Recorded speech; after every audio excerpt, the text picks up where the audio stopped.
અબડાસા તાલુકા પ્રાંત કચેરી ખાતે સંકલન બેઠક યોજાઈ। અબડાસા તાલુકાના પ્રાંત કચેરી ખાતે સંકલનની બેઠક યોજાઈ, જેમાં નાયબ કલેક્ટર શ્રી કે.જે. વાઘેલા, મામલતદાર સાહેબ શ્રી એમ.કે. કતીરા, તાલુકા વિકાસ અધિકારી બી.કે. ચૌધરી, તાલુકા પંચાયત પ્રમુખ શ્રી મહાવીરસિંહ જાડેજા તેમજ અબડાસાના તમામ સરકારી અધિકારીઓ હાજર રહ્યા। આ બેઠકમાં અબડાસા તાલુકા જનતાના લાઈવ સંદર્ભેના પ્રશ્નોનું સત્વરે નિરાકરણ લાવવા માટે પીજીવીસીએલ વિભાગને કડક સૂચના આપવામાં આવી તથા જીઈબીને લગતા પ્રશ્નોને બાબતે નામદાર સુપ્રીમ કોર્ટની ગાઈડલાઈન અનુસાર સત્વરે કાર્યવાહી કરી પ્રશ્નોનું નિરાકરણ લાવવા જણાવેલ।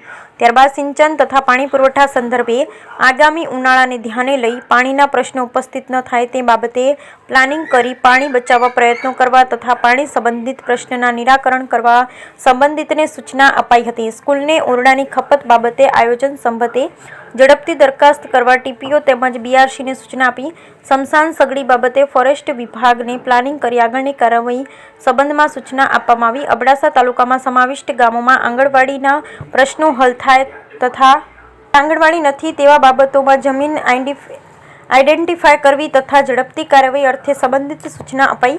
સરકારી જમીન પરના દબાણો દૂર કરવા પણ તપાસણી કરી દબાણ દૂર કરવા સંબંધિતને સૂચના આપવામાં આવી। Bureau report Rameshbhai Bhanushali, Naliya, Abdasa.